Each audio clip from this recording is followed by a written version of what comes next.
Muito bem, então vamos começar.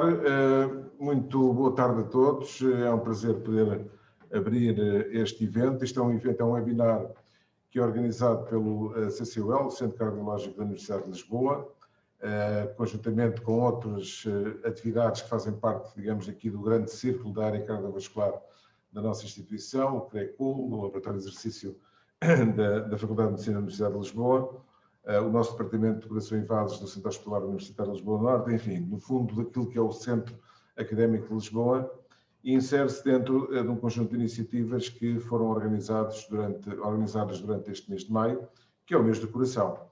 E achamos que seria interessante podermos falar hoje um pouco sobre o tema da moda, Covid-19, é difícil fugir, e doença cardiovascular, sabendo nós que a doença cardiovascular é uma consequência, poderá ser uma consequência da infecção ao SARS-CoV-2, que é o vírus que causa a Covid-19, e também as pessoas com doença cardiovascular estarem mais suscetíveis a esta infecção.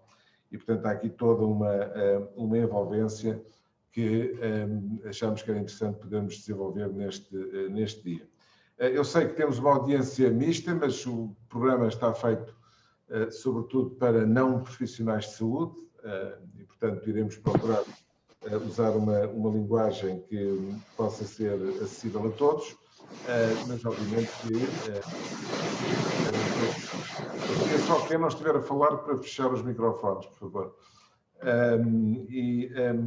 Em termos metodológicos, vamos ter duas pequenas apresentações, uma pelo Pedro Silva, que é um interno de cardiologia do meu serviço, aqui no Hospital de Santa Maria, Centro Universitário de Lisboa Norte, pela Maria Serrano, dos cuidados intensivos aqui, médica também aqui do nosso centro, e depois teremos um painel de discussão, onde está o Dr. Luís Gamito, que é psiquiatra, e a doutora Rita Pinto, fisiologista de exercício, também aqui do CRECUL e do Centro do Laboratório de Exercício da Faculdade de Medicina.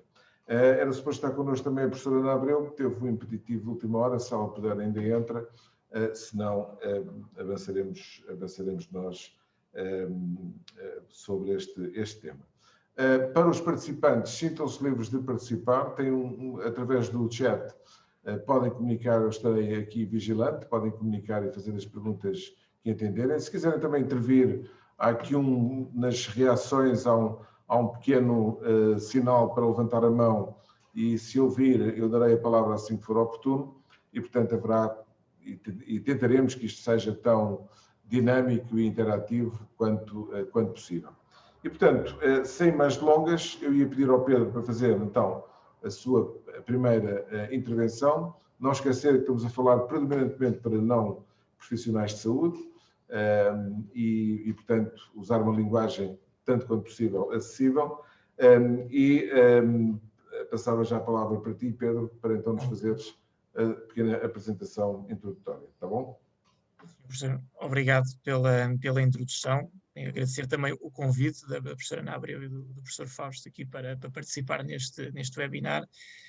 Cumprimentar também os restantes integrantes e todo o público que está aqui connosco para falar sobre Covid e doença cardiovascular, e a Maria Serrano também que acedeu aqui ao nosso convite.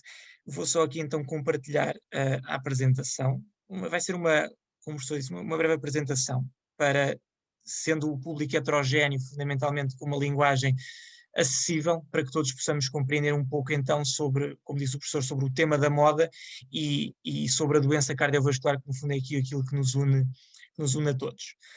Portanto, começando brevemente, já todos sabemos que a infecção por Covid-19 é provocada pelo vírus SARS-CoV. Parece impressionante, mas apesar de já falarmos há tanto tempo sobre Covid-19, surgiu há menos de 1 ano e meio na província de Wuhan, na China, mas já foi responsável por mais de 100 milhões de casos, até à data, com mais de 3 milhões de mortes. E como todos sabem, não é? A transmissão é feita por gotículas, ósseo, espirro, com uma elevada taxa de contágio. A maioria dos doentes acometidos terão sintomas ligeiros, muitos até serão assintomáticos, mas em até 20% dos casos necessitarão de internamento, e como veremos é aqui que se inclui a importância da doença cardiovascular. Inicialmente, a etiqueta respiratória, o isolamento social e o uso de máscaras era fundamentalmente a arma que nós tínhamos para prevenir a transmissão, e hoje, à data de hoje em que falamos, junta-se um elemento poderosíssimo e sobre o qual imagino que alguns de vós tenham dúvidas, e muitos de vós também já o terão tido contato com ele, que é as vacinas que surgiram contra o vírus SARS-CoV-2. Hoje em Portugal, claramente a situação é bastante melhor daquela que falávamos quando falei para muitos de vós em janeiro deste ano. Portanto, atualmente temos uma média de 300, 400 casos por dia, com uma redução franca do número de óbitos, e o que eu destacava é fundamentalmente aqui o nível, a quantidade de vacinas e o processo vacinal que tem avançado, de facto, de uma forma bastante boa, dando uma cobertura e sendo também um dos responsáveis por esta quebra importante do número de novos casos. Portanto, em janeiro falávamos aqui e víamos um cenário caótico, obviamente também com aqui uma contribuição mediática. Este foi um cenário no nosso centro hospitalar, largamente amplificado também pelos órgãos de comunicação social, mas surgiu uma das nossas grandes armas, a vacina, e à data de hoje temos 4.700.000 doses administradas em Portugal, com quase 1,5 milhão de portugueses totalmente vacinados. Portanto, hoje, como nós estamos, é quase num estado que não será o normal, será um novo normal, portanto, coexistindo com este vírus. Portanto, sentando aqui naquilo que nos está a chegar, que é a infecção Covid-19 no doente cardíaco, eu destacaria aqui 4 mensagens que depois abordarei em maior detalhe. Desde logo o facto de doença cardiovascular ser um fator de risco para a infecção por Covid-19. E, fundamentalmente, o facto desta relação bidirecional entre infecção por SARS-CoV e doença cardiovascular, que os doentes não só têm maior risco, como estes doentes, uma vez infectados, têm maior risco de mortalidade e de complicações quando têm a doença. Depois, uma situação importante é o facto da própria infecção não se centrar somente nos pulmões, poder ter influência sobre o sistema cardiovascular. E, por último, também aquilo que foram, felizmente, ultrapassados, mas dos quais ainda estamos aqui a recuperar, os efeitos indiretos da infecção, a diminuição da demanda dos serviços hospitalares durante a época de pandemia, algo que nós também sentimos e sofremos, apesar dos esforços e do nosso serviço ter, mercê do professor Fausto, sempre ter mantido o serviço profundamente direcionado para todos os doentes. Houve notoriamente uma diminuição da afluência aos serviços de urgência, mas depois também falaremos disso mais tarde. Portanto, os doentes com doença cardiovascular, que possam ter um aumento de risco para desenvolver infecção por SARS-CoV-2, e isso parece ser explicado um pouco por algum déficit de imunidade nesta população, especialmente nos doentes diabéticos, e sabemos que alguns estudos mostraram que isto é maior, o risco é superior nos doentes cujos fatores de risco se encontram mal controlados. Portanto, uma das mensagens para a população de doentes é, sem dúvida, manter a toma da sua medicação habitual, algo que foi um pouco debatido logo no início da pandemia, fundamentalmente sobre a manutenção dos IECAs e dos AS, portanto, aqueles medicamentos para a atenção, como o lisinopril ou o valsartan, portanto, obviamente, manter, e o estrito cumprimento das recomendações alimentares, do controle do peso e da manutenção da atividade física. O que nós sabemos é que os doentes com doença cardiovascular têm maior risco de mortalidade e de complicações quando têm a doença. Isto aqui é uma imagem que, enfim, complexa naquilo que é uma abordagem mais generalista, mas de uma forma sistemática eu resumir-vos-ia isto do seguinte: o vírus entra nas nossas células através destes receptores, os receptores de angiotensina 2, que se encontram expressos ubiquamente pelo organismo, mas que encontram uma prevalência importante a nível pulmonar. E isto é responsável pela entrada do vírus no nosso organismo.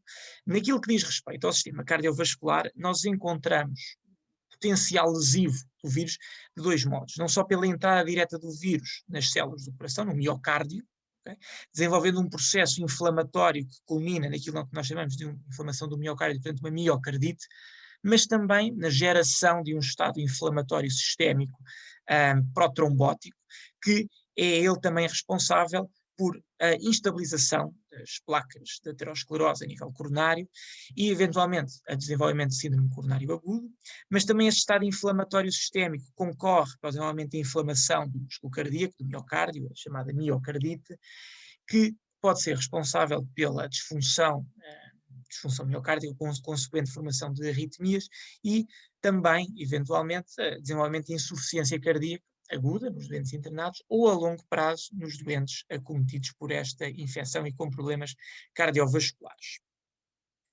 Portanto, nós já nos vários estudos desenvolvidos nas unidades intensivas e nas enfermarias, percebemos que a doença cardiovascular e as várias entidades de doença cardiovascular foram a comorbilidade, portanto, o fator presente mais frequente nos doentes com formas graves de Covid-19 e sendo um predador significativo de doença grave. Notou-se uma clara associação de doentes com excesso de peso, portanto, doentes obesos, com a gravidade e a necessidade de hospitalização por Covid-19, portanto, com índice de massa corporal acima de 40 para hospitalização e admissão em cuidados intensivos acima de 35, bem como mortalidade. Isto foi um artigo de revisão conduzido pela Joana Brito, uma também das internas do nosso serviço, com a colaboração dos autores que aqui estão. E que também mostrou que não só havia um maior risco de hospitalização, como havia um maior risco de mortalidade.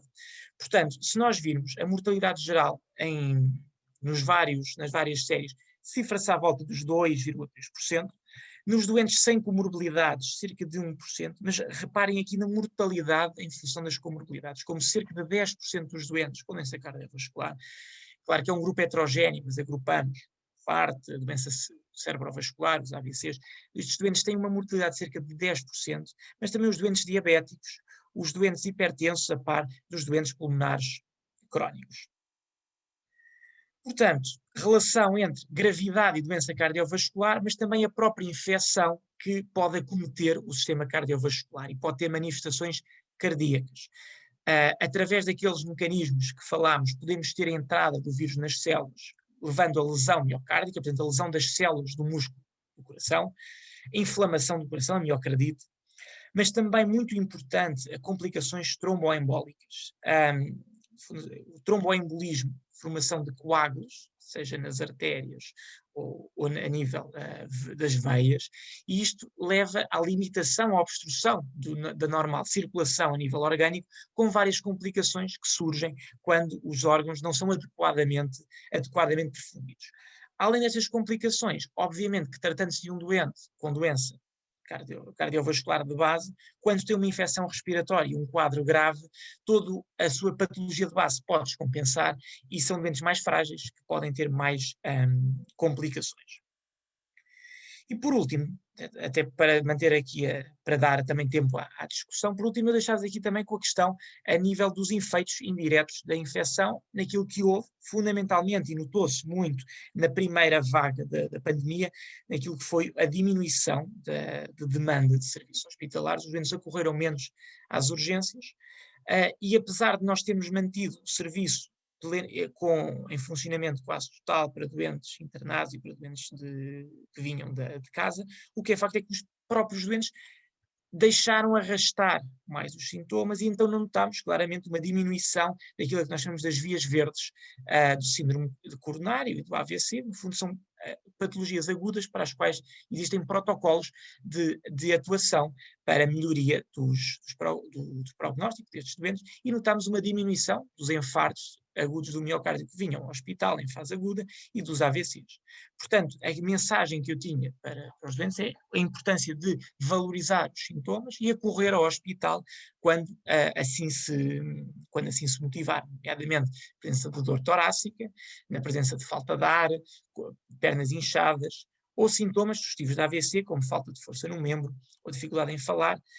Portanto, a importância de a saúde além do Covid-19. Um outro assunto que eu trazia aqui é aquilo que é além, depois do Covid. Portanto, que nós temos visto nos doentes internados por Covid e que acabamos por seguir após a sua alta, algumas queixas de sintomas crónicos, mesmo após serem declarados curados da infecção por SARS-CoV-2. Sintomas como dor torácica inespecífica, palpitações, sentir o coração a bater mais depressa e descompassado, taquicardia, ou seja, taquicardia, cansaço.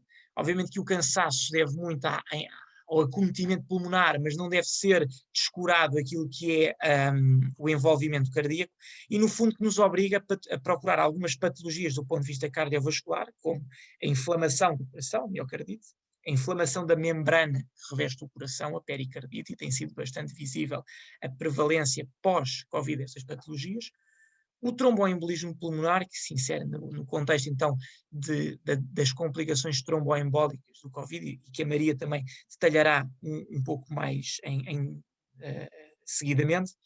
As arritmias de que falámos, quer em consequência da inflamação do músculo cardíaco, quer ainda por outros mecanismos cujo significado ainda não está totalmente esclarecido, e à la longue, quem sabe, ainda não, os estudos também ainda não são totalmente claros, a disfunção ventricular crónica associada à infecção por Covid-19.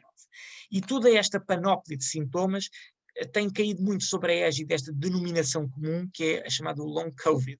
Portanto, este termo em inglês que representa o estado pós-Covid, a presença de sintomas como mal-estar geral, fadiga, cansaço, dores musculares, tosse, palpitações, dor torácica, e que os doentes têm relatado neste estado pós-Covid. Isto tem sido descrito na literatura médica e tem sido descrito também nos mídias mais generalistas, como neste artigo do Expresso, e falando neste artigo também chamo a atenção para um artigo, não sei se algum de vós leu, do testemunho do professor Daniel Sampaio, que esteve internado com Covid no nosso hospital e que tem uma entrevista absolutamente esclarecedora, como resto de uma pessoa brilhante, que é o professor Daniel Sampaio, sobre o que foi o internamento dele e aquilo que estaria a ser as sequelas e a recuperação dele, e que eu aconselho a todos vós que consultem, porque de facto é um artigo excelente. E depois ainda, por fim, uma última questão, que é, depois da infecção, e um assunto também, um hot topic, são as vacinas. Muitos de vós imagino que já tenham sido vacinados, enquanto população de maior risco, e muitos de vós também com mais de 60 anos. Portanto, a questão da segurança das vacinas, que são seguras, a questão se os doentes com doença cardiovascular devem tomar ou não, a fazer medicação, tenho recebido algumas dúvidas de doentes meus. Então, imagino que também haja muitas dúvidas, e vou deixar isto para a discussão, mas aquilo que me apraz dizer é que claramente as vacinas são seguras e o incentivo a que a população seja vacinada. Termino agora, passo a palavra à Maria, e depois se calhar deixava também parte depois para a discussão, as dúvidas que haja sobre estas duas apresentações. Muito boa tarde, muito obrigada, Pedro, e obrigado pelo convite para falar hoje para um público heterogéneo, como o Dr. Alves da Silva estava a dizer. E eu vou dar um bocadinho aquilo, uma perspectiva do ponto de vista da doença crítica, do doente crítico, com ênfase na doença e complicações do doente cardiovascular. Portanto, o doente cardiovascular como doença já conhecida, como as complicações associadas à doença Covid-19, com um foco especial no doente crítico.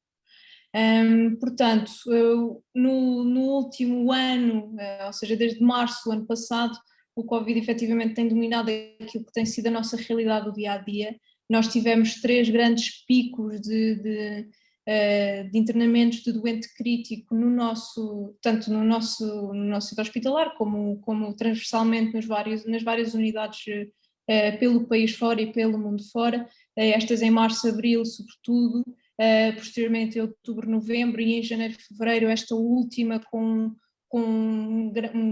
uma grande dimensão de doentes a recorrer aos nossos serviços, em que chegámos a ter pelo menos dentro do nosso serviço, 5 unidades abertas, e no nosso centro hospitalar até 70 doentes críticos com Covid-19, com necessidade de vários suportes de órgão, alguns com necessidade de ventilação mecânica invasiva, ou seja, entubação, e de serem conectados ao ventilador para conseguirmos fazer, no fundo, as trocas gasosas, dar o oxigênio suficiente a esses doentes que têm uma expressão de pneumonia e de doença francamente grave, e alguns dos quais sendo o nosso centro hospitalar um centro de ECMO, que é uma técnica avançada para determinados doentes, em que acabamos por fazer uma substituição do pulmão através de uma membrana que oxigena o sangue do doente fora do corpo. Acabamos por ter um grande fluxo de doentes de faixas etárias diversas, sobretudo, eu diria, a grande maioria entre os 60 e 70 anos, e em que as comorbilidades mais frequentes, ou seja, as doenças mais frequentes nos doentes admitidos com esta expressão grave da doença, eram doenças do foro cardiovascular, nomeadamente, e como o Pedro disse anteriormente, a hipertensão, diabetes e outras doenças cardiovasculares. A obesidade também um grande fator de risco, nomeadamente nos nossos doentes mais novos. Aquilo que nós objetivamos foi que das faixas etárias mais novas do doente crítico, a comorbilidade mais frequente era efetivamente a obesidade, doentes com excesso de peso e com índices de massa corporal elevadas, entre os 35 e 40 de IMC, de índice de massa corporal. Como nós sabemos, e de acordo com várias séries internacionais, cerca de 10% dos doentes que são internados com Covid-19 necessitam de admissão. Em algumas séries este valor vai entre 10% a 20%, dependendo dos critérios de internamento e dependendo das fases da pandemia. Numa fase inicial, o ano passado, ou seja, logo no princípio, março-abril, nós, de uma forma geral, acabávamos por internar os doentes mais precocemente, de acordo com aquilo que vinha a ser a prática gold standard, ou seja, a melhor prática definida pelos nossos colegas internacionais, que já estavam a viver esta realidade mais antecipadamente do que nós. Acabámos por admitir os doentes mais precocemente e acabávamos por intubar os doentes de uma forma mais controlada, isto logo nos primeiros meses da pandemia. Pronto, isto para dizer que estes valores podem ter alguma relação com isso e com outros fatores. Sendo que a taxa de mortalidade também, dependendo das séries avaliadas e dependendo dos centros e dos países, varia entre os 20% a 30%. Estes são dados mais, pelo menos do nosso centro hospitalar, à data de alta da transferência da unidade de cuidados intensivos, a taxa de mortalidade rondou estes valores. Em alguns países da Europa, aproxima-se mais dos 40% a 50%. De resto, em relação às várias complicações e às disfunções de órgão nos doentes, nós sabemos que a patologia cardiovascular foi efetivamente uma das mais relevantes, pelos vários fatores que o Dr. Alves da Silva já explicou. Por um lado, sabemos que os riscos associados à expressão de doença mais grave, idade mais avançada, eu diria aqui, que não está aqui mencionado, nós temos um predomínio de doentes do sexo masculino, claro, nos doentes críticos, e aqui, mais uma vez, realço a doença cardiovascular, a diabetes, a obesidade e depois, posteriormente, outras doenças, nomeadamente pulmonares, como a doença pulmonar obstrutiva crónica, e os doentes com doença renal já em estádios mais avançados. Aquilo que nós sabemos é que nestes doentes a expressão da doença crítica é mais marcada e que depois, pelos fatores vários explicados pelo Pedro, acabamos por ter complicações, nomeadamente de eventos trombóticos, e é aqui que eu queria focar muita atenção, até porque vou fazer um bocadinho de ponte para o risco e para aquilo que tem sido badalado nos nossos mídia mais generalistas, relativamente ao risco trombótico da vacina versus aquilo que é efetivamente o risco real de uma doença grave e o risco que pode ter o Covid-19 e o risco de trombos, de coágulos, tanto nos territórios arteriais, das artérias, tanto a nível cardíaco, como o Pedro já explicou, como a nível de outros órgãos, nomeadamente de intestinos, de membros, etc. Aquilo que nós objetivamos de complicações, para além dos riscos trombóticos, são as arritmias, a doença, o síndrome coronário agudo e miocardite ou inflamação do músculo cardíaco. Aqui foi-me proposto falar um bocadinho sobre a minha experiência, que não é tanto a minha experiência, mas a experiência do serviço e a experiência dos vários doentes que nós recebemos ao longo deste mais de um ano de pandemia, e aquilo onde eu gostaria de focar mais, efetivamente, é nos eventos trombóticos. A maioria dos nossos doentes, eu diria a grande maioria dos nossos doentes, apresentou eventos trombóticos, portanto, trombos a nível dos territórios venosos, seja através de tromboses venosas profundas, a nível dos membros inferiores, e tromboembolismo pulmonar. Isto em doentes, ou embolias pulmonares, propriamente ditas. Isto tanto em doentes que já fariam medicação anticoagulante, ou seja, como nós costumamos explicar, para tornar o sangue mais fino. Portanto, vimos maior incidência tanto nos doentes não anticoagulados, portanto, com uma dose que nós costumamos fazer nos nossos doentes por estarem mais imóveis para diminuir o risco desses mesmos eventos, como doentes que já, por definição, acabamos por medicar quase que preemptivamente com uma dose um bocadinho mais elevada dessa medicação. Portanto, os eventos trombóticos venosos foram e são uma realidade desta doença.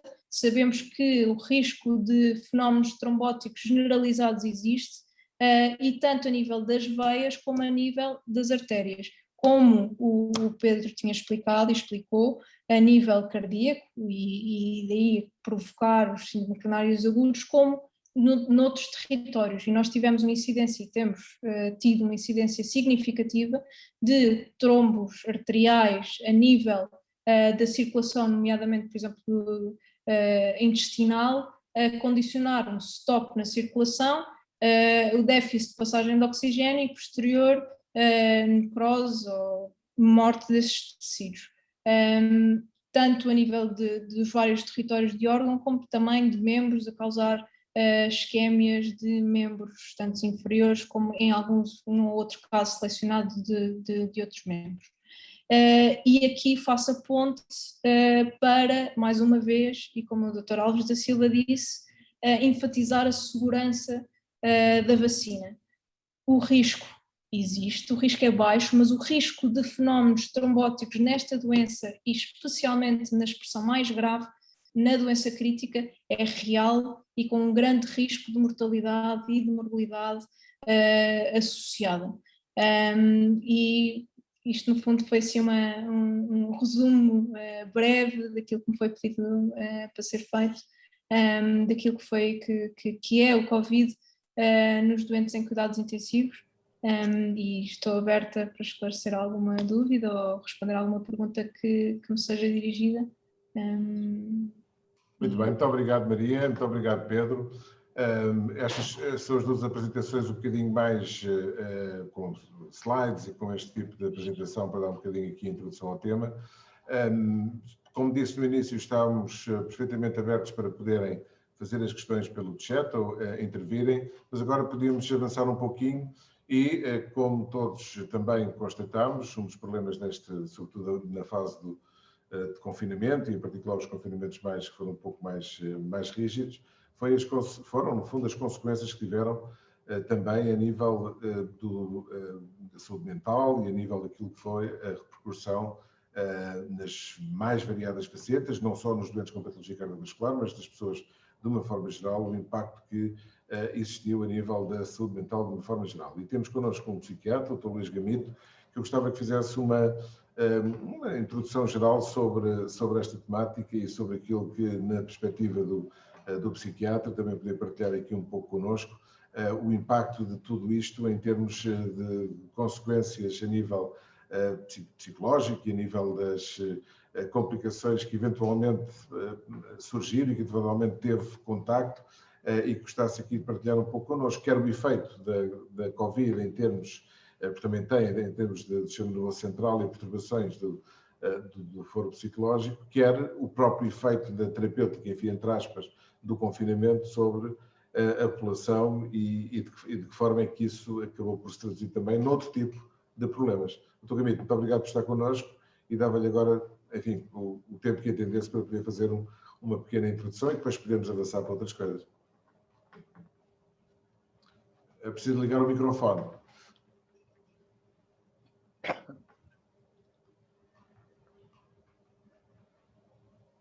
O microfone e a câmara. Peço. A câmara está ligada. Não Já está.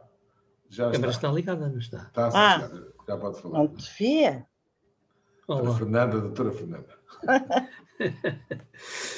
Bom, eu queria, em primeiro lugar, cumprimentar todo o auditório que está connosco e depois, evidentemente, agradecer ao professor Fausto Pinto a gentileza que teve ele e a sua equipe, através da professora Ana, de me convidarem para estar presente.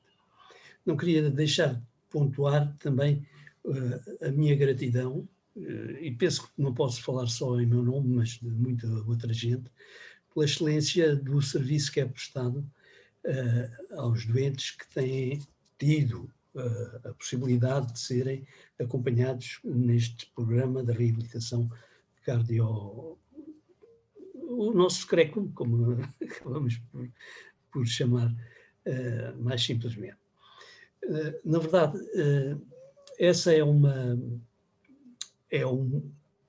atitude que fica necessariamente de acordo com aquilo que a União Europeia estabeleceu para definir quais os princípios que devem reger os profissionais e as profissões na nossa Europa.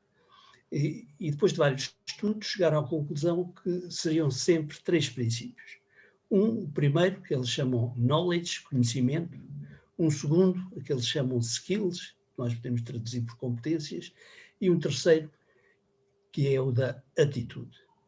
Ora, é exatamente isto que nós podemos observar no trabalho que estes colegas nossos fazem e prestam a quem deles necessita. Portanto, por isso eu quero cumprimentar com muita veemência e gratidão o professor Fausto Pinto pelo facto de podermos ter aqui no nosso país um serviço que trabalha de acordo com estes 3 princípios: conhecimento, competências e atitude. Agora, falando então da parte que me pode mais tocar, depois das questões que o professor Fausto Pinto colocou. Nós sabemos já desde o início do século passado, meados do século passado, a primeira metade, através de uma obra de um homem húngaro chamado Hans Selye, que teve a curiosidade, ou está ligado a uma curiosidade interessante na literatura, que é de que escreveu, ao longo da sua vida, 5 livros. E todos eles tiveram o mesmo título: Síndrome Geral de Adaptação. Ora bem, com esta obra, que, ao fim e ao cabo, era consequência, ou foi sendo consequência às investigações que ele foi fazendo, do ponto de vista da fisiologia humana, o que ele nos ensinou é que o organismo reage tentando adaptar-se a qualquer agressão que lhe chegue, seja ela uma agressão física, traumática por acidente ou por qualquer coisa desse tipo, seja ela uma agressão emocional, psicológica, relativa com uma perda de alguém querido, ou com qualquer outra circunstância, como, por exemplo, uma infecção microbiana, como são as infecções virais. E, portanto, neste contexto, nós estamos, evidentemente, ligados a uma reação adaptativa a um vírus que nos ataca e atinge de várias maneiras.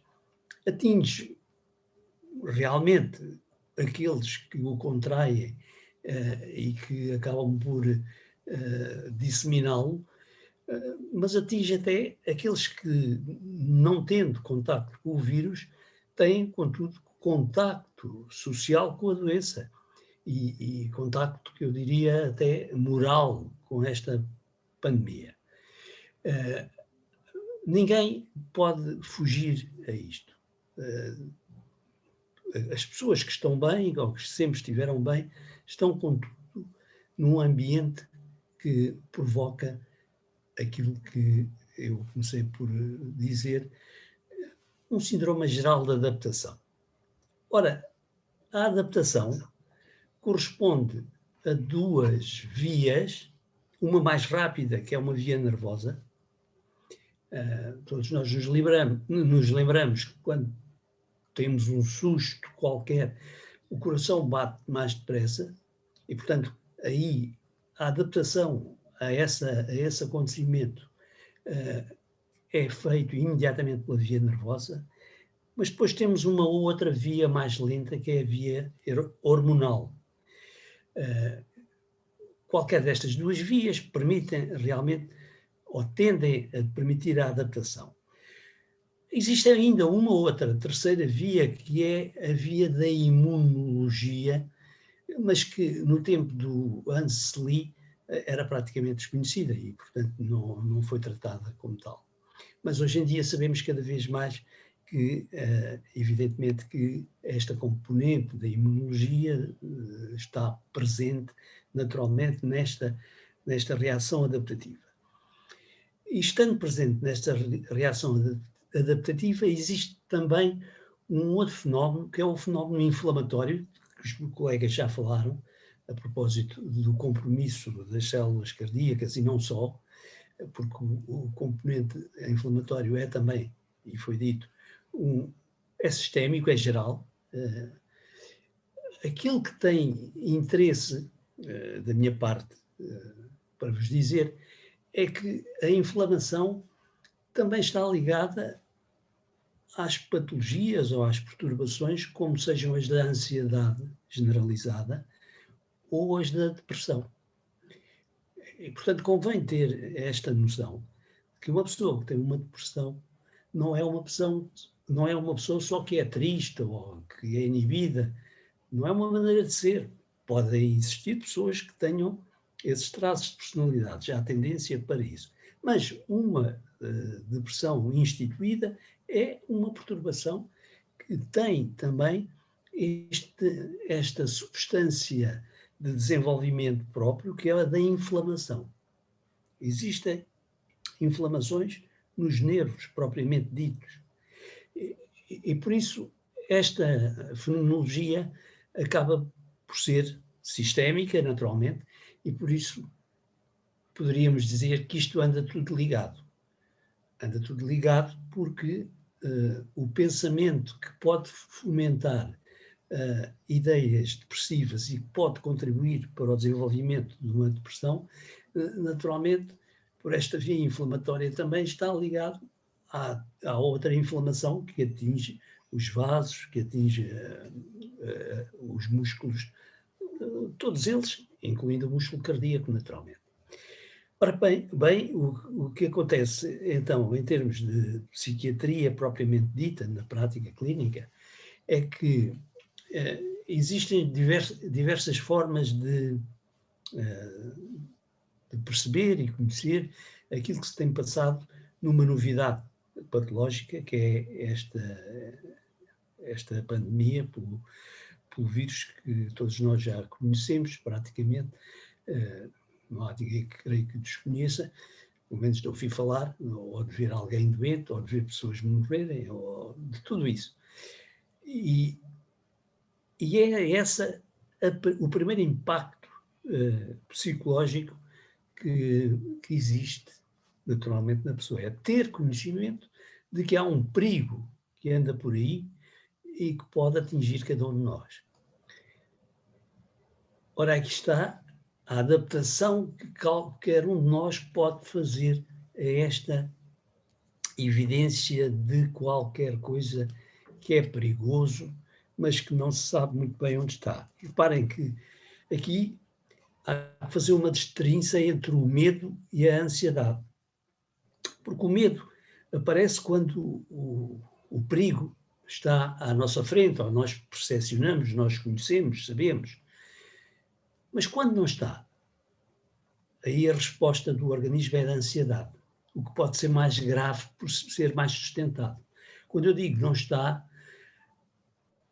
o que eu estou a dizer é o seguinte: eu não sei se poderei contrair o vírus amanhã, depois da manhã, nunca, sei lá, ele não se vê, só se ficar doente é que sei, só se fizer um teste é que sei.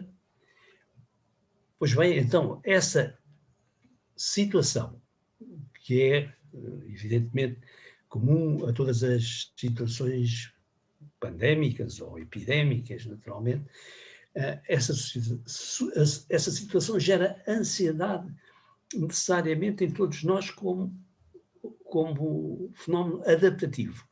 Mas depois existem em todos nós uns que são mais atreitos, digamos, a esse tipo de reação ansiosa e outros, pelo contrário, são menos atreitos a elas.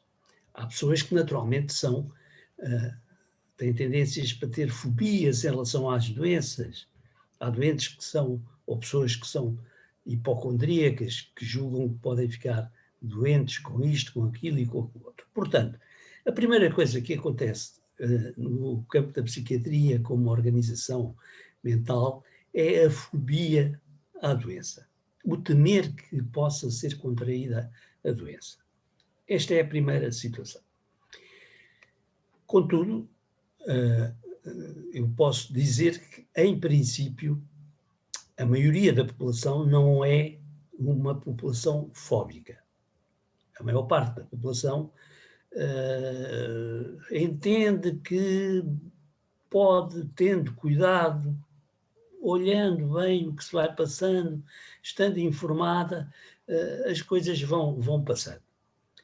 Pelo que, naturalmente, então, o ano passado, quando a doença, a pandemia começou a apresentar, não posso dizer que tenham aparecido muitas pessoas nas consultas de psiquiatria com a fobia já instalada em relação ao vírus. Apareceram algumas, aqueles que já eram mais fóbicos, naturalmente, e que, uma vez que aparece qualquer coisa que não se sabe bem o que é, mas que pode matar, aparece. Nós sabemos também que a população em geral tem uma maior afinidade temerosa em relação a tudo o que atinge o coração. Portanto, o fenómeno de doença cardíaca, e isso logo desde nos primeiros tempos, das primeiras semanas, falava sobretudo em doença pulmonar. Mas depois, logo a seguir, começaram a aparecer notícias e dados de que esta doença, a pandemia, também atingia o coração. Enquanto era só pulmões, as pessoas iam andando com essa ideia que não é assim muito grave.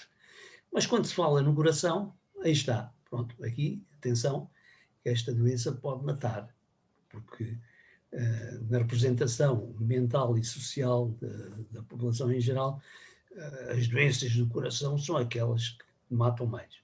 E daí um pouco o medo que de facto se instalou nas pessoas e que no fundo, sobretudo na fase inicial, houve uma quebra de cerca de 50%, por exemplo, dos doentes com infarto do miocárdio virem às urgências. E isto foi em todo o mundo, isto não é um problema português. Pois.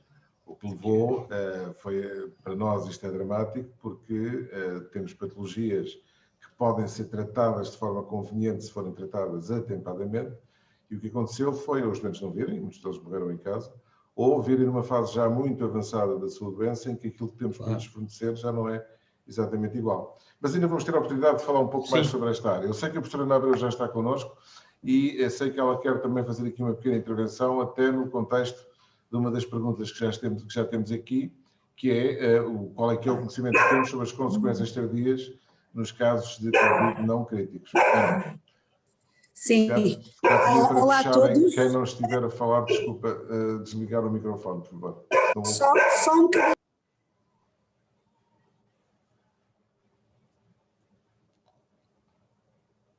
Ora bem, penso que temos aqui um pequeno problema de comunicação. Tinha aqui um elemento de ruído.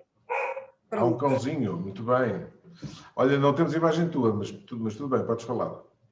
E agora também não temos som, mas agora já temos som. Muito bem, então, mas pronto, som já têm, certo? Temos, sim, senhor. A ver se consigo ter cara, pelo menos. Não faz mal. Não tem cara ainda? Não, senhor, mas sabemos que estás aí. Podes Diz que o falar. anfitrião desativou o meu vídeo. Será verdade? Não. Já estás, já te estamos a ver. Ora, boa tarde a todos, peço desculpa aqui por este pequeno atraso.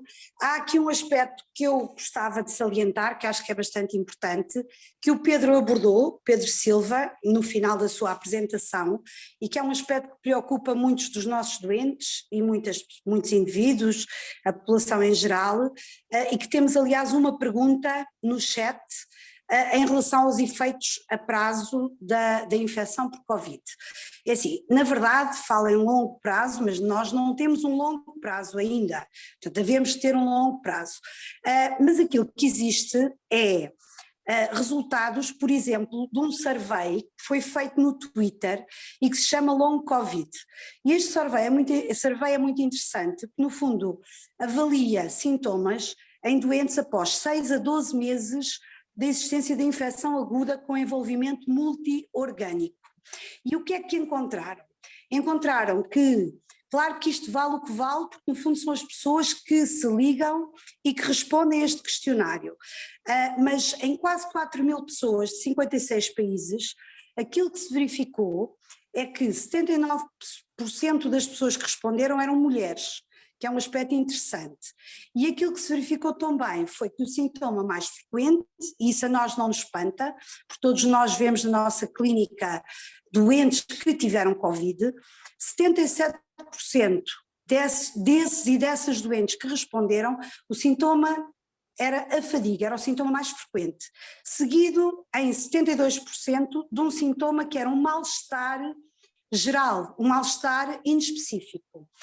E em terceiro lugar vem alterações cognitivas, portanto alterações de memória, alterações de sensação de cabeça vazia, portanto é interessante, são alterações neurológicas. Sem focar em percentagens, sabemos também que existem vários sintomas cardíacos que estão presentes nestes doentes e que podem ser muito frequentemente a dispneia ou a existência de tonturas. Portanto, isto é no fundo um questionário que foi feito em redes sociais. No entanto, temos também um trabalho deste ano de Wang que nos diz que em quase 2.000 doentes, aos 6 meses da infecção aguda, mantém como sintoma mais frequente a fadiga, em 63% dos casos, e depois a seguir é interessante, são as alterações radiológicas, não é um sintoma, mas as alterações radiológicas estão presentes no tórax em 54% dos casos, mas há uma alteração muito frequente que é a alteração do sono, que é um aspecto interessante. Cerca de 26% destes doentes tinham alterações, perturbações de sono, e vem a ansiedade em mais de metade dos doentes, tal como o Dr. Gamito falou, é um aspecto realmente muito importante, e a fadiga persistente. É interessante que este autor tentou encontrar quais eram os fatores que se associavam mais a esta fadiga persistente, e esses fatores eram a gravidade da infecção, a gravidade da doença na fase aguda, o sexo feminino, portanto as mulheres têm mais a fadiga persistente, e também a idade. No fundo, mulheres, pessoas mais velhas, pessoas que tiveram uma doença mais grave na fase aguda, apresentam com maior frequência uma fadiga persistente. Temos também em curso, e isto haveremos de ter resultados a breve trecho, um estudo da Universidade de Oxford, de grande dimensão, em que os doentes são avaliados, e era isso que eu também gostaria que o Pedro desse a opinião dele, em que doentes que tiveram manifestações cardíacas e manifestações respiratórias são avaliados nomeadamente através de provas de esforço cardiorrespiratórias. E, portanto, só existem resultados preliminares ainda, quase 90 doentes já foram avaliados em comparação com um pequeno grupo de controlo, mas verifica-se nestes sobreviventes Covid, avaliados aos 3 meses, neste caso, o estudo de Oxford, que é o tal resultado preliminar, que um sintoma que é muito frequente é a dispneia, mais de metade dos doentes, portanto cerca de 64% destes doentes, e logo a seguir a fadiga. E interessantemente fizeram ecocardiogramas a estes doentes e pelo menos no grupo inicial, quando fazem o eco, a função cardíaca está mantida. Portanto, na maior parte dos doentes não há disfunção ventricular esquerda ou ventricular direita nos sobreviventes de infecção aguda. Portanto, eu gostava de dar esta ideia, fazer um bocadinho este resumo daquilo que se sabe hoje. Havemos de saber muito mais dentro do ano, seguramente, e gostava também de perguntar ao Pedro o que é que ele acha. Portanto, se nos aparece na consulta de cardiologia um doente que teve Covid e que tem fadiga persistente, como é que nós devemos estudar este doente? Obrigado, professora. De facto, o estudo que a professora falou da doutora Raman, da Universidade de Oxford, e que de facto está junto nesta universidade, eles estão a fazer uma pool de cerca de 2.000 e tal doentes, a avaliá-los com prova de esforço cardiorrespiratória. E parece ser de facto um dos métodos mais úteis para estudar isto, visto que não só temos uma informação sobre o ponto de vista cardíaco, mas também sobre o ponto de vista respiratório. Parece ser uma forma global de avaliar o doente com fadiga. Eu antes também de responder aqui à questão daquilo que devemos pedir e devemos estar atentos, eu colocaria só aqui esta deixa de muitos estudos já com ressonância magnética cardíaca identificaram a longo prazo alterações, coisas ligeiras, situações ligeiras, que podem, em alguns casos, até explicar estes fenómenos de dor torácica, nomeadamente em contexto de inflamação da tal membrana que reveste o coração, da pericardite, ou do músculo cardíaco, da miocardite. Quanto ao doente que nos chega à consulta, e não tem sido rara esta situação, acho que sem dúvida um exame mais de início, até também pela fácil acessibilidade, seria uma prova de esforço convencional. Obviamente que se detectada alguma alteração, passar por uma prova de esforço cardiorrespiratória e obviamente também uma avaliação ecocardiográfica standard, portanto uma prova de esforço e um ecocardiograma seriam a base, além de uma avaliação laboratorial completa. Obviamente que mediante os sintomas, pensar em exames como o Holter, e se de facto houver alterações em sistemas mais baixos, a prova de esforço cardiorrespiratório e uma ressonância magnética cardíaca, nesta fase, têm sido os exames que têm sido mais advogados pelas sociedades científicas.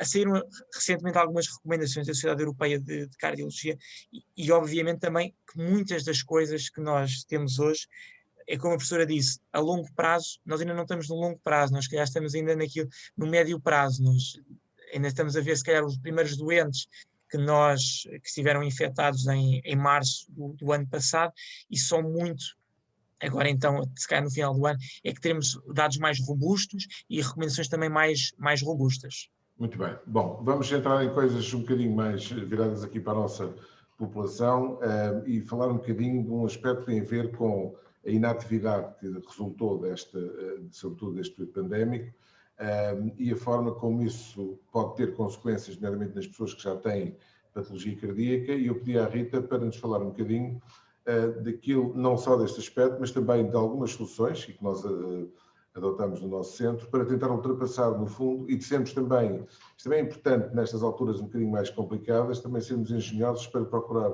encontrar alternativas que possam ajudar, pelo menos, a minimizar o impacto que este tipo de situações têm, em particular nas pessoas afetadas, como é o caso de muitos que estão aqui a ver-nos, por patologia cardiovascular. Rita, o que é que nos podes dizer sobre isto?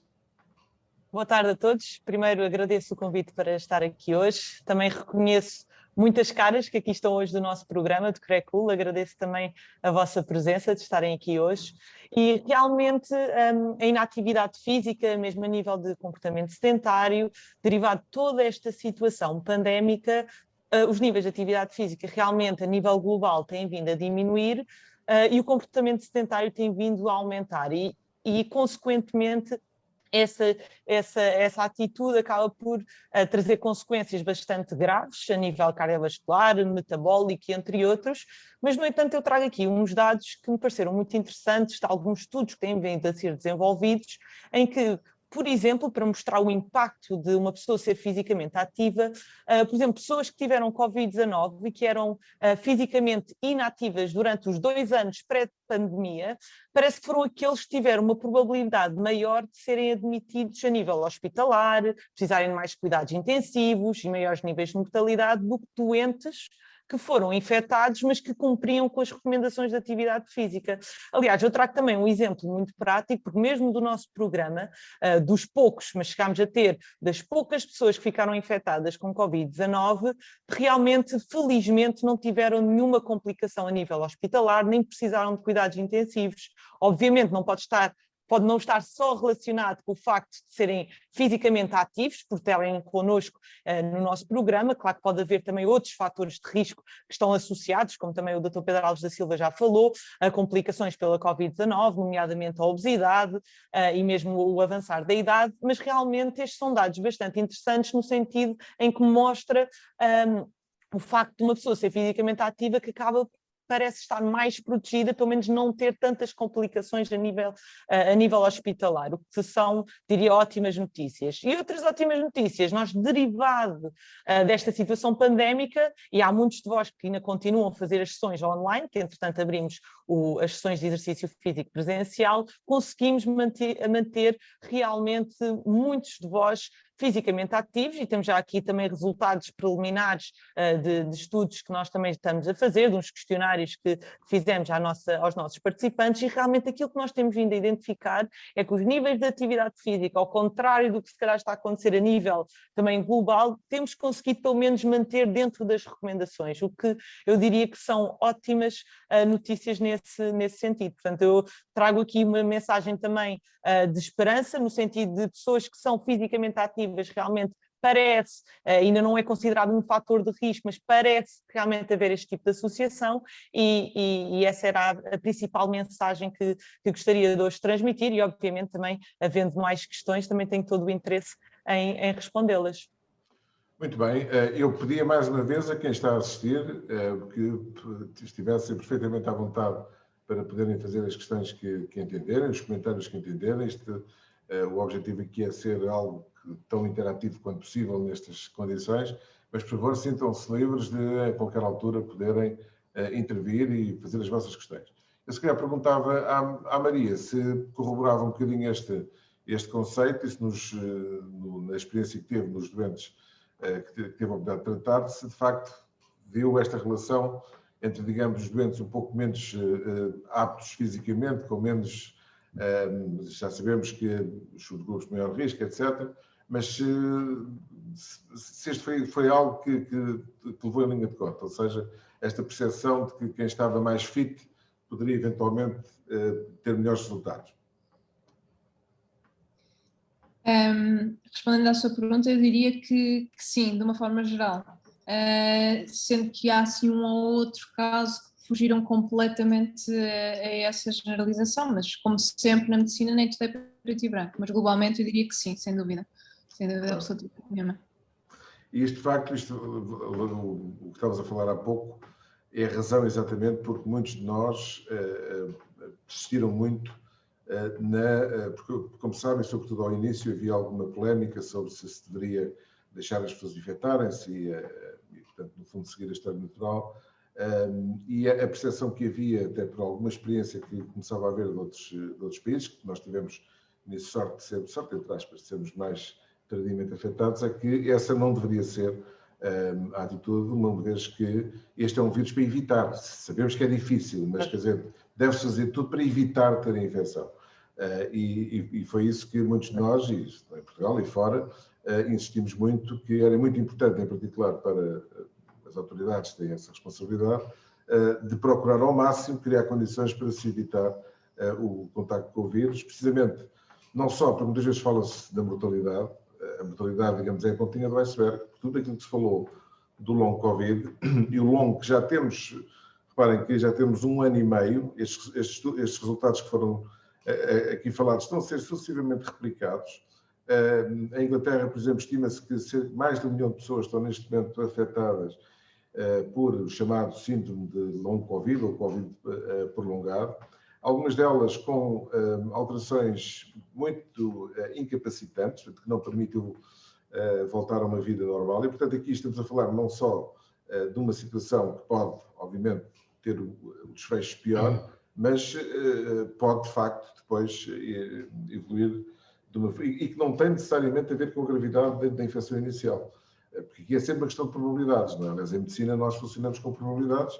Para a pessoa concreta, nunca podemos ter a garantia, quer para um lado, quer para o outro. O que sabemos é a probabilidade disso poder vir a acontecer.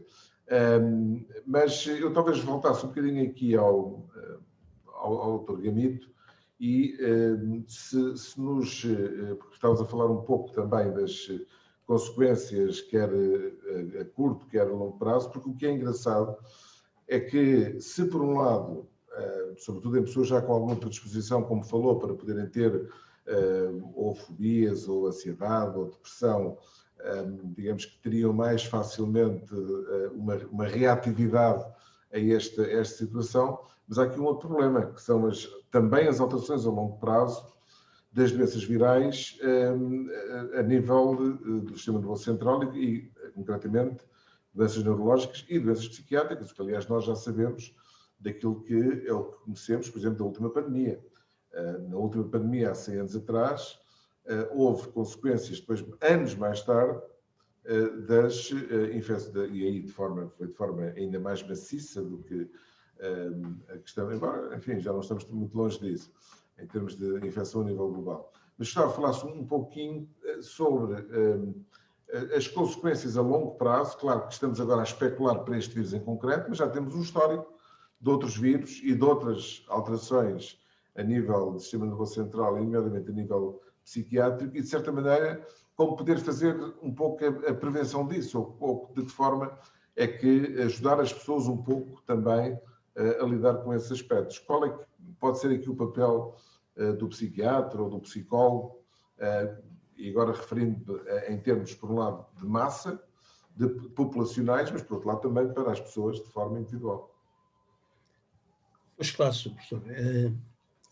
Eu, na minha casuística, que eu tenho já alguma, porque tenho tratado pessoas que foram contaminadas por Covid e sofreram com isso.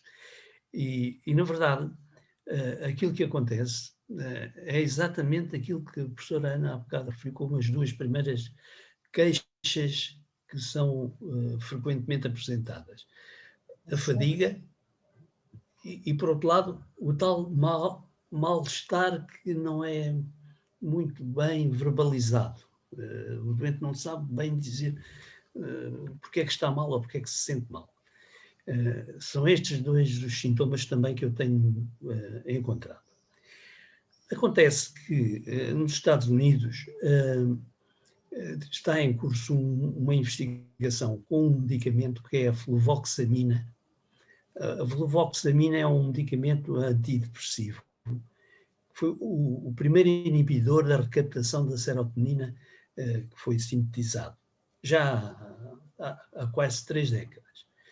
E não se sabe porquê, alguém notou que havia uma relação positiva e interessante entre o Covid e um tratamento com fluvoxamina. Há, por isso, um ensaio clínico que está a decorrer e que terminaria agora no fim de maio. Eu tenho alguma curiosidade em perceber o que se passa com esse ensaio clínico, porque aqui isto poderia dizer-nos o seguinte: dentro daquela perspectiva que eu falei logo no início, da doença, agora já podemos dizer que é uma doença inflamatória também sistémica e que atinge o sistema nervoso central, pode acontecer que alguns antidepressivos possam ter essa ação também anti-inflamatória genérica e, sendo assim, inibir as reações que nós não apreciamos e que estão relacionadas com o sentimento psicológico de muitas pessoas e que passam pela incapacidade devido à falta de força, fadiga e alguma inibição. Isto por um lado. Agora, evidentemente, nós, quando pensamos nesta situação, eu próprio, eu estou muito limitado neste viés, que é de que os doentes que me procuram são aqueles que já estão orientados, de certo modo, para a ideação de que sofrem de qualquer coisa como uma depressão ou como uma ansiedade generalizada. E por isso, como eu não vejo a população em geral, essas surveys que estão a ser feitas são importantes, naturalmente, para nós termos uma ideia sobre o impacto sobre essa população. Mas, contudo, o que me parece é que, por um lado, não devemos desprezar a ideia de utilização de antidepressivos neste tipo de situações, porque a fadiga é o sintoma número 1 de uma depressão, um episódio depressivo qualquer. Portanto, é o sintoma mais comum, é a fadiga. Não é a tristeza, é a fadiga. E, portanto, aqui já temos qualquer coisa que não nos pode passar despercebido. A pessoa se queixa de fadiga, pode ser que esteja deprimida, pode ser que o tal antidepressivo tenha alguma ação. Mas é evidente que este também, como digo, este é um viés da minha parte que falo do ponto de vista da especialidade de psiquiatria. Por outro lado, do ponto de vista global, é óbvio que a professora Rita falou disso há pouco, e eu não posso estar mais de acordo com o que ela disse. É evidente que se existir exercício físico regular, se existir toda a possibilidade que a interação pessoal nas pessoas que praticam o exercício permite, como fator de segurança e de sustentação,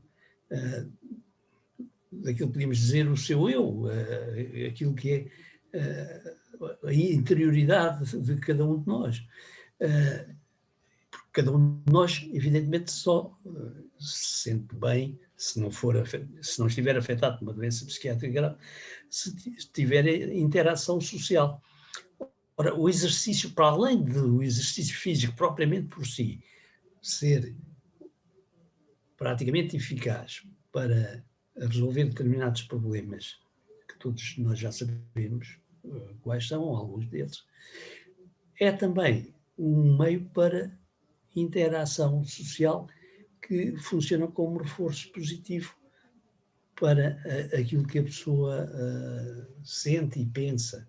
Não esquecendo que, evidentemente, aqui estão em presença sempre os 4 sistemas, o afetivo, o cognitivo, o comportamental e, naturalmente, o biológico propriamente dito.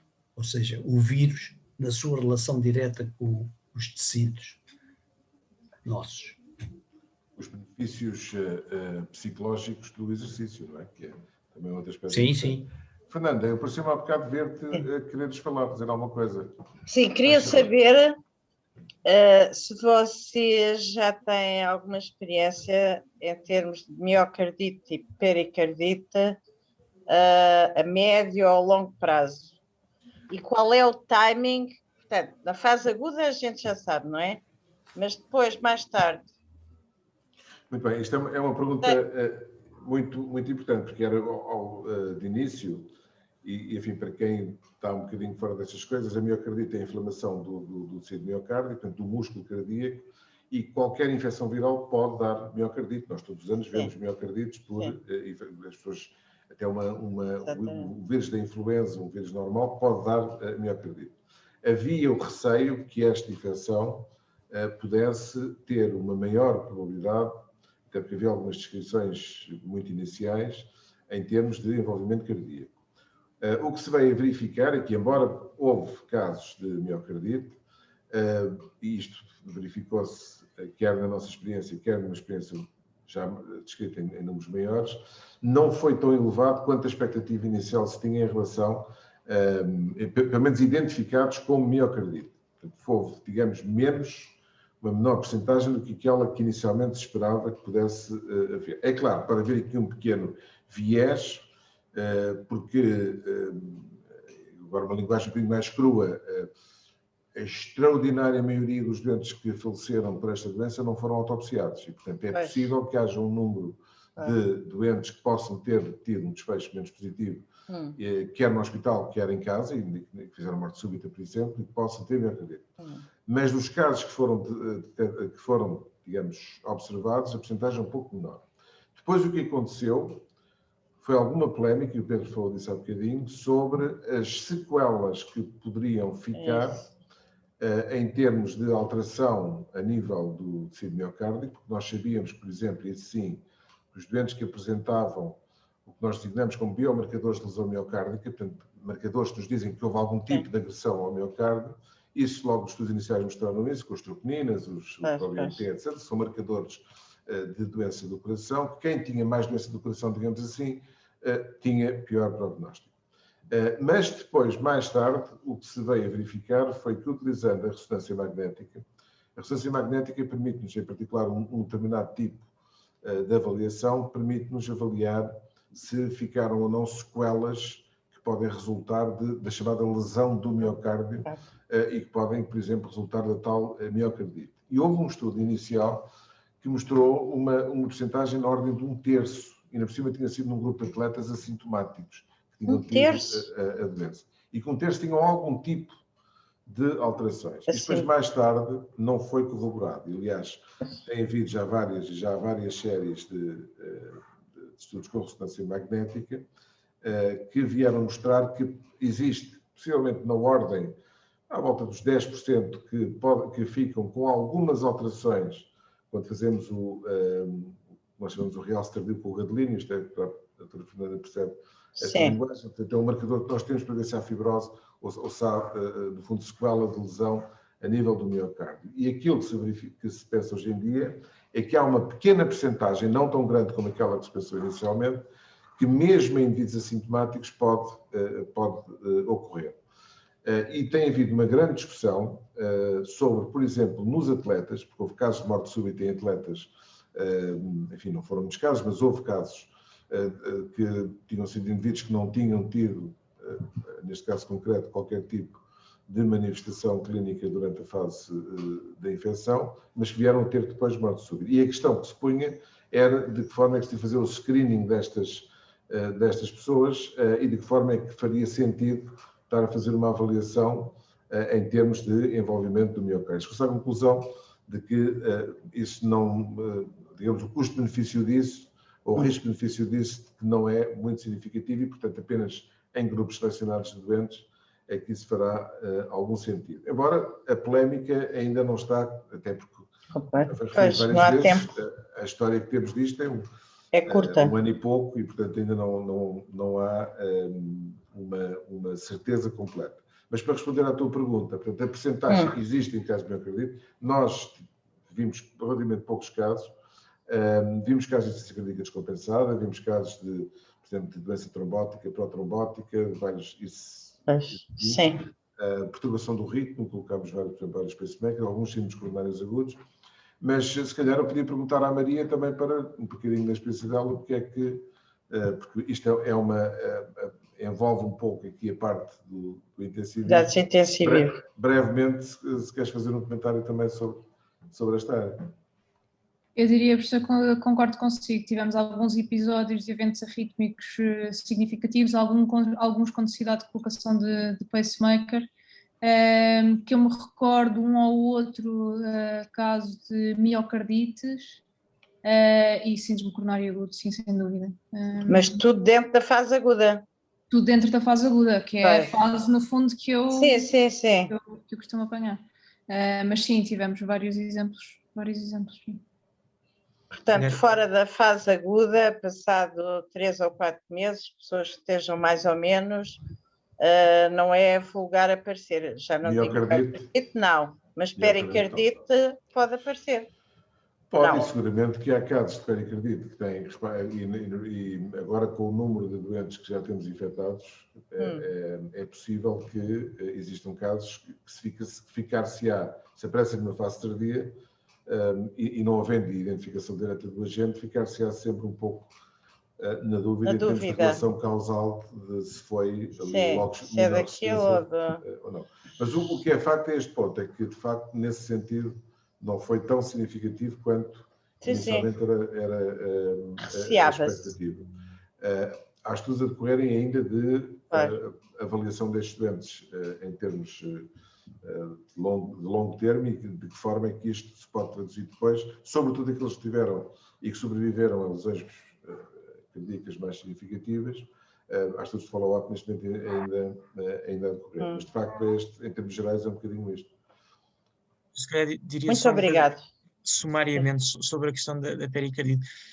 Não tendo havido casos, enfim, graves de pericardite, notamos, contudo, um aumento da frequência devido ao serviço de urgência em doentes pós-Covid com sintomas de dor mais ou menos específica de pericardite e que, de facto, depois no seguimento, após a medicação normal, com colchicina e anti-inflamatórios não esteroides, claro está que há aqui o viés de se ter dado medicação anti-inflamatória colchicina, mas o que é facto é que parece ter havido uma melhoria e alguns desses estudantes, até falo porque foram alguns colegas nossos de pessoal hospitalar infectado que tinha queixas recorrentes, alguns dos quais até avaliados por ecocardiograma, com evidência de hiperecogenicidade e até algum ligeiro derrame pericárdico. Mas como o professor Fausto disse, certamente que a taxa de incidência parece ter sido muito, ou pelo menos inferior àquela que era presumível ou que se suporia numa fase mais inicial. Muito bem, mas vamos voltar. Eu não vejo mais perguntas, mas ainda temos aqui algum tempinho.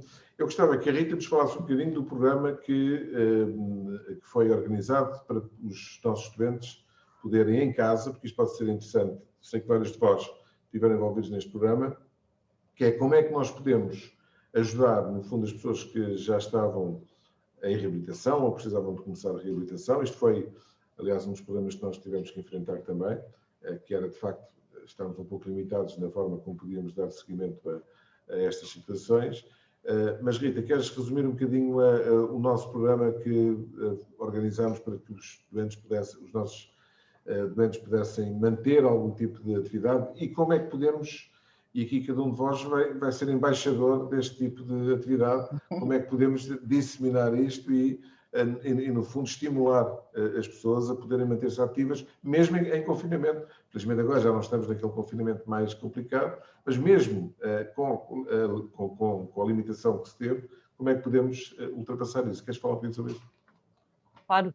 Portanto, começando de uma forma um pouco mais cronológica, portanto, nós em março de 2020 fomos todos apanhados um pouco desprevenidos, portanto, acabámos por ir todos para casa, o nosso programa teve que fisicamente encerrar e nós como equipa começámos a pensar que alternativas é que nós poderíamos dar aos nossos participantes do CRECUL para que não ficassem totalmente sem apoio e que parassem por completo o seu programa de reabilitação.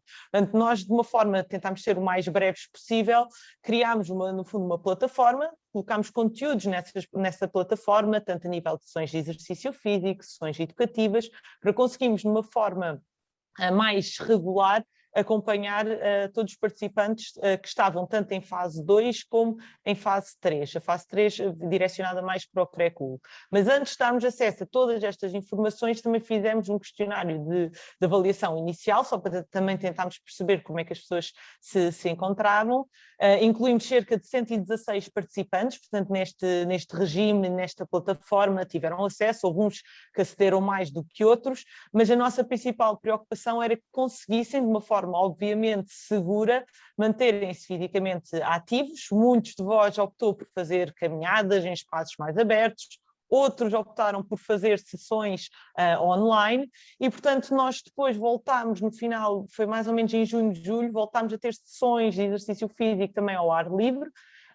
Houve uns que se juntaram, outros que por razões também óbvias e de maiores receios e de formas de como se conseguirem deslocar mesmo ao próprio estádio universitário, acabaram por ficar também mais resguardados em casa, sempre com acesso a estes vídeos, e nós depois decidimos, em janeiro deste ano, quando houve um novo confinamento, decidimos fazer um upgrade, digamos assim, do nosso programa que tínhamos online, em que começámos a dar também sessões em direto. Portanto, nós também começámos a notar, derivado também do vosso feedback, que às vezes ter apenas os vídeos de exercício em diferido não era tão motivante, e como lá está o Dr. Gamito estava a falar, a componente social, que também é muito importante, começámos a fazer sessões online em direto, as 3 vezes por semana, e começámos gradualmente, e começámos a ter também muitas pessoas interessadas neste método. Aliás, atualmente temos um senhor do Algarve, foi avaliado cá em Lisboa, mas depois está no Algarve a fazer as nossas sessões de exercício físico online.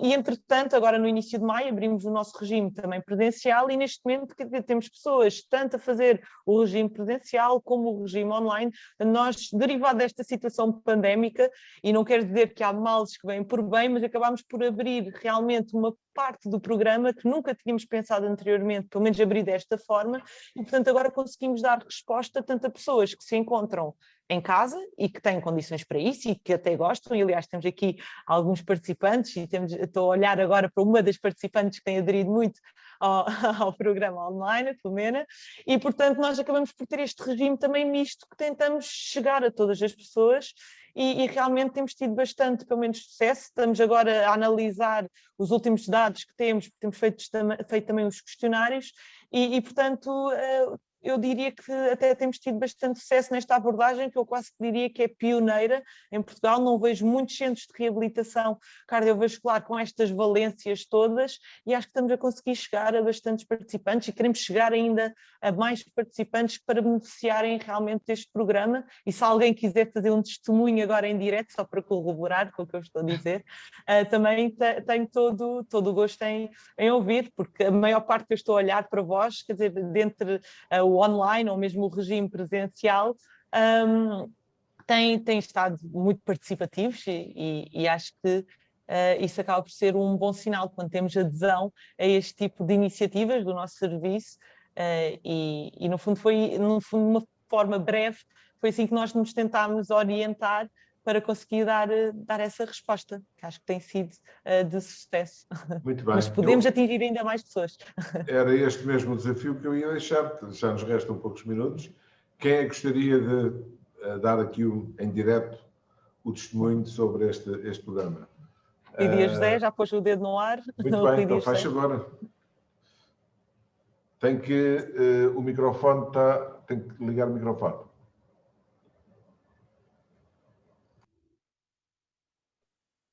Já está ligado, Rui. Já está. É só para dizer que me reconheci naquilo que disse o Dr. Gamito e não sou mesmo capaz de estar a fazer exercício físico a olhar para um vídeo. Eu não sou. Não vale a pena tentar, por isso comigo foi esforço perdido todo aquele que fizeram dos mails que enviaram com os diversos esquemas e todos os vídeos. No entanto, quando passamos para as sessões online, que eram realizadas em direto, eu descobri que conseguia fazê-lo e que conseguia participar. Porquê? Porque ilusoriamente existe ali, há ali uma ilusão de quase participação, de quase aula real. Eu estou a ver outras pessoas que estão na mesma situação que a minha e, portanto, eu consigo fazer. Ou seja, na primeira fase de confinamento, eu continuei a fazer os meus 8 km a pé e pouco mais, mas também já chegava. Não é mau. Os meus 8 km a pé e depois disso aderi perfeitamente agora, nesta segunda fase de confinamento, já à prática do exercício orientado em direto e agora pronto, já não tenho necessidade disso, estou nas sessões presenciais. Muito bem, muito obrigado. Mais algum testemunho? E quem está a seguir, alguém gostaria de partilhar connosco? Temos 2 minutos. Sim. Bom, então, Boa noite. quem está a falar? Miriam Moinho, sou de Angola, sou estudante de enfermagem. Muito bem.